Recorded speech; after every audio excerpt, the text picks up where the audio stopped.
C'était une surprise pour moi et pour tout le monde de nous retrouver sans les réseaux sociaux. Nous ne sommes pas arrivés à joindre nos proches comme d'habitude.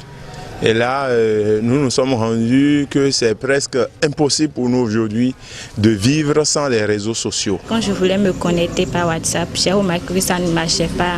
J'ai essayé, j'ai redémarré mon téléphone plusieurs fois. Instagram, c'était pareil. Je me suis sentie un peu coupée du reste du monde. Je ne pouvais pas prendre contact avec des amis.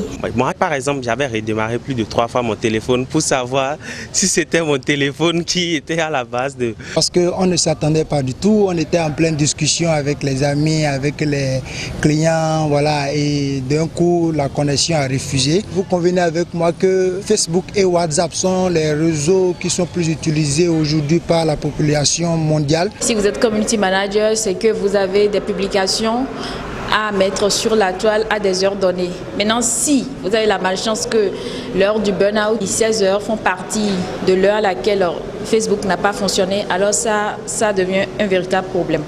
Vraiment, ça a été un choc. Facebook, Instagram, WhatsApp, au même moment. Vraiment, c'est une perte énorme pour nous qui sommes dans le commerce. Et aussi pour les administrateurs qui ont souvent des activités à gérer. Donc c'est vraiment un choc. Donc je me disais, bon, faut te calmer, c'est peut-être MTN quand il déconne, puisque c'est le Wi-Fi que j'utilise. Donc je suis allée payer le forfait internet carrément. J'ai réessayé mais toujours pareil. À ma grande surprise, une fois à la maison, j'ai constaté que mes proches également vivaient la même situation que moi. La leçon, c'est de travailler aujourd'hui pour qu'on ait des plateformes à connotation continentale ou nationale. Parce que demain, pour un rien du tout, le propriétaire de Facebook peut décider de nous couper. Et si cette panne durait plus de 24 heures, c'est sûr que Telegram et Signal vont prendre le pouvoir. Et je me suis demandé, mais et l'Afrique dans tout ça? C'est pourquoi nos ingénieurs, nous devons travailler et accompagner nos ingénieurs africains, béninois, à créer également des plateformes afin d'avoir une alternative en cas de coupure des autres réseaux sociaux traditionnels que nous connaissons. Donc, ce que je veux dire, c'est que l'Afrique prenne ses responsabilités. Parce qu'il y a vraiment un pourcentage donné de la population africaine qui vit aux dépens des réseaux sociaux. J'aide vraiment nos laboratoires, nos ingénieurs à vraiment trouver des astuces pour remédier à ces choses-là. Ça prouve encore une fois que Facebook, Instagram et autres ne sont pas nos patrimoines. Et puis, il faut prendre désormais des résolutions, c'est-à-dire qu'il faut prévoir déjà des solutions à l'avance pour ces genres de cas. Et donc, il faudrait que l'Afrique ait son propre réseau social.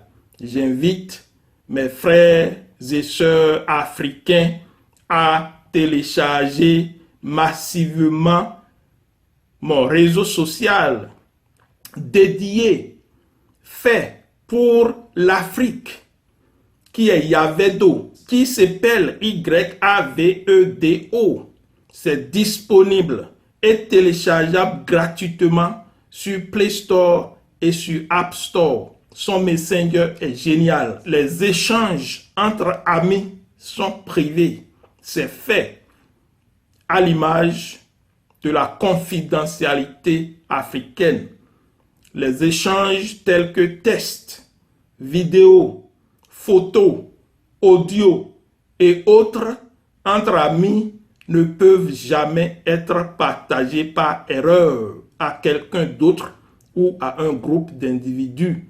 C'est fait pour répondre exactement à l'exigence de la sécurité. On ne sait jamais, mes frères et sœurs. Il faudrait que l'Afrique utilise son propre réseau social. Et ce réseau social, c'est déjà là. C'est Yavedo, téléchargeable, utilisable gratuitement. Merci de soutenir l'initiative et que l'Afrique gagne.